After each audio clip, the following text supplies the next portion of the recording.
estamos con el doctor Santiago Rojas. Doctor, bienvenido, qué alegría estar con usted durante este Congreso CIMI 2024. Bueno, yo feliz, querida Luisa, con toda la organización y además con todos los compañeros médicos. Esto es una maravilla porque uno se deja de ver con todos y aquí se los encuentra, cada vez más viejos, más de todo, pero más contentos de estar compartiendo. Con más sabiduría. Yo creo que con más experiencia, sí. Lo hemos visto muy atento a las ponencias de los otros doctores, a sus colegas. Cuéntenos cómo le ha parecido. Yo creo que excelente. El nivel de este congreso es realmente superior y obviamente me honra estar allí, pero ver uno a Héctor, por ejemplo, hoy, ver al doctor Vanegas y ver toda la charla ayer sobre emociones y cáncer, me encantó, doctor Savera. Pero yo creo que lo más interesante de todo es que tenemos un espacio donde nos sentimos contenidos, cuidados, mimados y sobre todo aprendemos. Bueno, doctor, en su primera conferencia lo escuchamos hablar sobre inteligencia emocional y salud mental. Usted hacía referencia a dos tipos de emociones, útiles e inútiles. ¿Nos podría contar un poquito sobre esto? Tenemos la idea de que las emociones son buenas o malas. Entonces, por ejemplo, cualquier sensación que no queremos sentir la vemos mala. Si yo estoy bravo, pero me quiero sentir bravo, no la veo mala, porque puedo usarla. Pero si no quiero estar bravo, pienso que es malo. Y si no quiero que esté bravo, mi esposa también. Entonces, en realidad, biológicamente las emociones tienen un propósito, que es movernos. Cuando yo no la uso, generalmente la estoy sintiendo y la estoy sufriendo. Y cuando no la uso y la sigo sintiendo durante mucho tiempo, se vuelve tóxica. Entonces, lo que yo le digo a todas las personas, todas las emociones son herramientas. No son buenas ni malas. Esto es una herramienta donde yo le voy a echar algo que se llama agua. Pero si yo le echo veneno y me lo tomo, me enveneno. Es un destornillador, es un móvil, un celular. O sea, ninguna emoción es buena o mala si no es útil o inútil. Y cuando es inútil y persiste, se vuelve tóxica. Por ejemplo, el miedo a montar en avión de una persona que tenga aerofobia, que le tenga miedo a montar en avión. Si lo tiene montando en avión, le pasa. Pero si lo tiene desde un mes antes de comprar el pasaje, va a sufrir un mes y va a llegar agotado, no va a querer viajar, va a hacer todo para no hacerlo. Y lo que pasa con el ser humano es que padece lo que simula su cerebro. O sea, yo simulo la experiencia de lo que va a ocurrir y la estoy viviendo como cierta. Así es. Doctor, todos deberíamos tener una inteligencia emocional, pues finalmente esto nos llevaría a tomar acciones mucho más eficientes para nuestras vidas. ¿Nos podría dar algún consejo para lograr ese equilibrio? Sí, claro, la inteligencia emocional, Daniel Goleman encontró las personas más brillantes en sus áreas, en todas las áreas de la vida, no solamente médica, por supuesto, cursaban con características distintas a los demás, pero no eran de conocimiento. El ser humano se divide básicamente en tres expresiones muy conocidas. Una es el conocimiento, otra la experiencia y otra la actitud. Y la actitud tiene que ver con la inteligencia emocional. ¿Qué es la inteligencia emocional? La capacidad de reconocer mis emociones, reconocerlas de Luisa, las del profe Monsalve o de cualquier persona y poder influir sobre ellas, no dañarse uno por las de los demás, pero sí tener la capacidad de acción. Y esto significa de una manera 5 ítems. Primero se llama autoconciencia, darme cuenta de lo que siento. Segundo, autorregulación, saber usar esa emoción. Tercero, motivarme por mí mismo, no por el like que me dan, no por lo que me dicen los demás, no porque los demás, un niño juega porque quiere jugar, un pájaro canta porque quiere cantar. Si yo hago las cosas porque las quiero hacer, van a tener la fuerza y la motivación. El cuarto es muy importante y tal vez el más difícil en el mundo, empatía. Poderme poner en el lugar del otro, poder sentir que el otro puede, porque si yo no tengo empatía, de pronto ese chiste que yo le hago al profe Monsalve, que no tiene la cabeza tan brillante, a la vez yo le digo a otra persona, lo puede sufrir, pero a él le da risa. Entonces hay cosas que uno tiene que ser empático porque puede pasarse con una persona. Y lo quinto, que es habilidades sociales. Uno ve en las redes sociales hoy personas que tienen muchas habilidades sociales. O sea que la gente los ve con inteligencia emocional. No, son muy hábiles para captar la atención, pero tienen muy poca empatía, son muy destructores, lo vemos en la política permanentemente.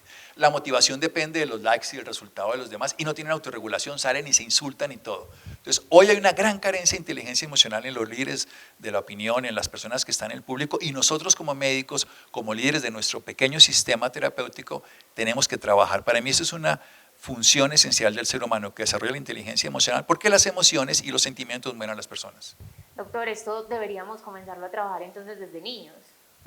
Hay un personaje que fue el que diseñó esto, que es Daniel Goleman, es un neuropsiquiatra, neuropsicólogo, perdón, que desarrolló una estrategia desde los niños y él maneja muy desde el budismo y realmente es como comprender que las emociones no son destructivas en sí mismas, pero si no las sé usar me destruyen.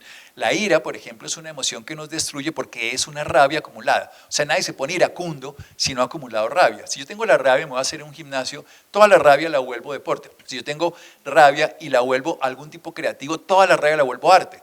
Si yo tengo ciencia y me dedico a una acción científica, toda la rabia la vuelvo creatividad. Entonces no son las emociones en sí mismas malas y él lo educa. Entonces, la primera condición para un niño, vamos a ponerlo como una cosa práctica.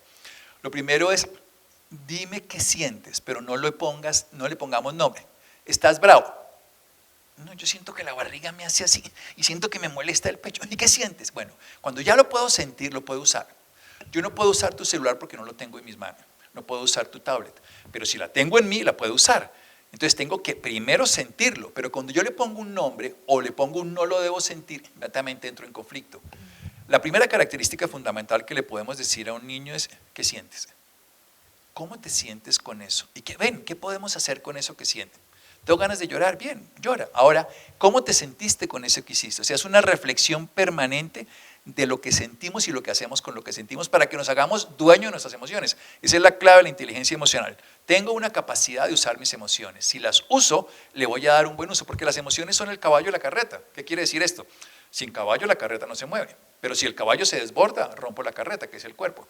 Y si el caballo se frena, no se mueve. Entonces yo necesito usar las emociones. ¿Cómo las voy a dirigir? Sintiéndolas. ¿Cómo las voy a utilizar? Conociéndolas. ¿Y cómo voy a aprovecharlas? Desarrollando una estrategia de ser consciente de lo que siento y darle una utilidad práctica para lo que estoy en ese momento. Porque hay momentos en que hay que llorar.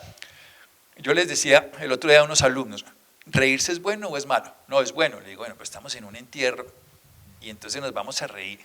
Entonces, es no al lugar, ¿es útil o no es útil? En este momento, pues no vale la pena, pero vale la pena en otro momento. ¿Y llorar es bueno o es malo? Es buenísimo, pero de pronto no estar todo el día llorando, que se llama lexitimia. Si yo soy consciente de lo que siento y lo que puedo hacer con lo que siento, le va a dar una utilidad. Si no soy consciente de lo que siento, voy a buscar culpables en todo lo que pasa. Doctor, cambiando un poco de tema, en su segunda conferencia usted nos habló sobre el duelo y los tipos de pérdida. ¿Cómo podemos recuperarnos poco a poco de estas situaciones? Hay algo fundamental y es que un ser humano tiene que entender qué fue lo que perdió. Y eso es tal vez lo que nosotros no nos damos cuenta. Por ejemplo, uno está en una relación de pareja y se le va a la persona y uno cree que perdió al otro y lo que uno perdió fue el bienestar que tenía con el otro. Porque uno le dio el poder al otro, la llave de su bienestar. Entonces uno lo va a buscar y pasa, lo veo todo el tiempo. Uno lo busca y 5 años después lo consigue y dice, yo estaba enamorado de esto. Esta era la persona que yo me moría. O nunca lo consiga y entonces toda la vida sufre. Y toda la vida culpa al otro de su malestar o a la otra. Entonces devolvámonos a lo simple. ¿Qué fue lo que perdí? Y entonces lo que uno tiene que encontrar y lo que yo busqué enseñar en esta charla era que cada persona descubriera en los 8 tipos de pérdidas que hay, qué es lo que uno pierde. Entonces, por ejemplo, en la pérdida relacional uno pierde lo que se llama el sostén. Vamos a ponerlo en este lugar. Cuando yo me relaciono con algo, o con alguien, algo o alguien, le doy valores distintos. Por ejemplo, yo me relaciono con alguna persona como compañía, eso se llama acompañar. Pero puedo relacionarme en algún momento como apoyo, a esa persona me apoya, un profesional de la salud. Pero cuando ya esa persona me sostiene, es muy complicado, y sobre todo cuando me aferro a ella. Entonces depende de lo que yo tengo que recuperar. ¿Qué tengo que recuperar? Mi propio sostén. Esa persona sostenía mi alegría, sostenía mi confianza, sostenía mi proyecto de vida.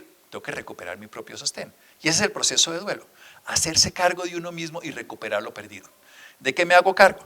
De mis emociones, de mis sensaciones, y no las ahogo en alcohol porque ya saben nadar. No busco que alguien me la resuelva, me puedo acompañar, eso sí, sino que yo busco recuperar algo, que es ese bienestar que había perdido, que le había dado digámoslo así, la llave de mi felicidad a una persona. Doctor, usted también hablaba de algo que nos pareció muy interesante y es que la escritura es terapéutica. Hablemos un poquito de esto. Hay una cosa fundamental, la escritura a mano sobre todo, aunque se puede hacer en computador. Hay una cosa fundamental y es que el lenguaje es preverbal en la mayoría de los casos. Cuando tú empezaste a moverte, tú bailaste antes de caminar. Después te obligaron a caminar sobre la línea.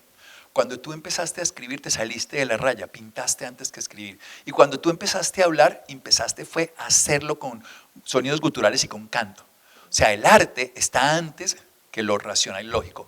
Y la comunicación verbal es una comunicación mínima comparado con la artística, con la creativa. Y cuando uno habla, uno está produciendo un tipo de acciones cerebrales muy distintas a cuando uno escribe.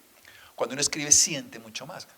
Por eso la gente lo hace en el Twitter, que tal vez verbalmente no lo haría, lo hace por supuesto el poeta, lo hace el escritor, el novelista. Entonces cuando yo puedo escribir y me puedo dar el tiempo de escribir, voy a tocar un sentimiento que la palabra no toca. Y sobre todo voy a darle un sentido. A mí me gusta mucho enseñar a hacer un diario. Es mi mayor, yo le digo a las personas, hay 3 cosas para hacer. Una es moverse más, pero una de las formas más terapéuticas es escribir un diario de comunicación. Yo tengo un diario con mi papá y mi mamá, cuando se murieron los dos, pues cada uno en su momento, y ese diario es el mejor recuerdo que tú puedes tener 20, 10 años después. Mi papá se murió en el 99 y mi mamá en el 19. Entonces uno tiene un momento de comunión, y de pronto uno se acuerda de su papá y lee ese diario, y es una comunión presente, porque el lenguaje del corazón, que es el que recordar es volver al corazón, recordis, volver al corazón. Entonces, cuando uno tiene un recuerdo, pero ha construido ese recuerdo se vuelve vivo. Entonces, yo siento a mi papá hoy, 20 años después, 20 y tantos años, 25 años, pero lo que quiero decir es, si yo soy consciente de que dejé y esto es una historia muy interesante, una bitácora de mi relación, por eso uno reconstruye. ¿Cuál es la definición que a mí más me gusta de duelo? Actualizar la relación a valor presente, porque yo la dejé en el pasado y en un futuro hipotético. Pero si yo tengo una comunión con esa persona a través de un diario, le cuento mis cosas y recuerdo, experimento su presencia, llega un momento en que actualizo la app al día de hoy. O sea, tengo actualizado mi relación. Entonces ya no lo extraño. Y la forma más fácil de decirlo es esta. Cuando uno tiene una abuelita, un abuelito, se le muere, uno sufre mucho, pero uno hoy la recuerda y le da risa. ¡Chino para acá! ¿Usted por qué se metió por allá? Le decía un abuelito. Y uno se ríe de eso. Uno ya no la olvida, sino que la tiene presente, pero no la extraña porque la incorporó a uno. Hacer un duelo es recuperar la relación en el valor presente. La verdad, doctor Santiago, es un placer conversar con usted. Nos podríamos quedar aquí conversando y escuchándolo, pero bueno, el tiempo es corto. Muchísimas gracias por habernos acompañado. Por supuesto, lo esperamos el próximo año. Ojalá que la vida nos lo permita, pero por mí, feliz. Muchas gracias, Luisa, y a todos. Gracias.